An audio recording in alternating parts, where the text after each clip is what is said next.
Baik, selamat siang, salam sejahtera untuk kita semua. Baik, saya akan mempresentasikan materi deadlock pada mata kuliah Sistem Operasi. Pertama-tama saya ucapkan terima kasih kepada Bapak Idra Abnur selaku dosen mata kuliah Sistem Operasi yang telah memberikan kesempatan kepada saya untuk mempresentasikan materi ini. Walaupun masih banyak kekurangan, sebelumnya saya minta maaf. Oke, di sini saya akan mempresentasikan deadlock. Nama saya Ricky dan nomor WP 190109107. Jurusan Teknologi Informasi, Prodi D3 Manajemen Informatika, Politeknik Negeri Padang. Tahun 2019-2020.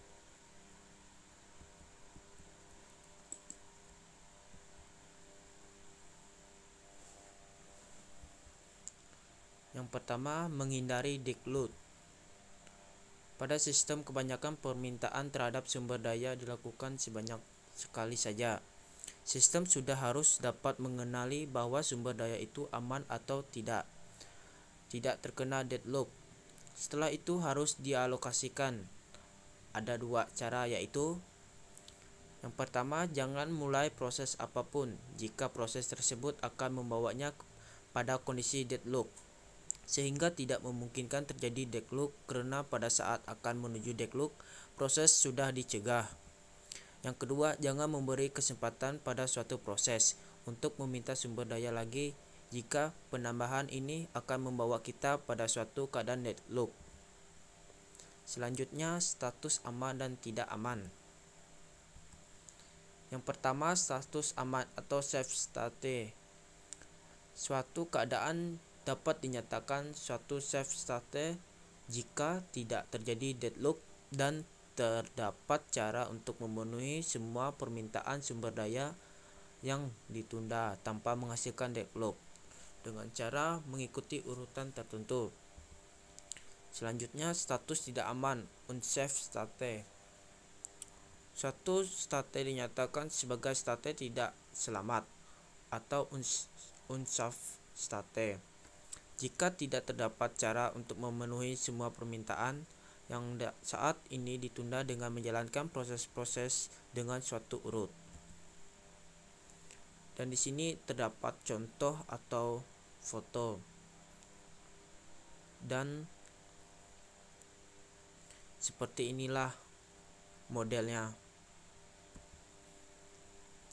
Terus selanjutnya, perbaikan dari deadlock.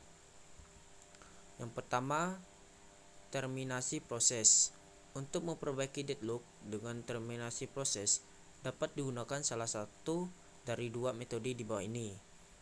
Salah satunya menghentikan abort semua proses yang deadlock. Menghentikan satu proses setiap waktu sampai siklus deadlock hilang. Untuk menentukan urutan proses yang harus dihentikan, ada beberapa faktor yang harus diperhatikan. Yang pertama, prioritas proses. Yang kedua, beberapa lama proses dijalankan dan beberapa lama lagi selesai. Ketiga, sumber daya yang harus digunakan proses. Keempat, sumber daya proses yang diperlukan untuk menyelesaikan teks. Yang kelima, beberapa proses yang perlu diterminasi. Keenam, apakah proses interaktif atau batch. Selanjutnya, materinya sudah selesai. Jika ada yang kurang berkenan ataupun menyinggung hati perasaan Ananda semua, saya Ricky minta maaf sebesar-besarnya. Selamat siang, terima kasih.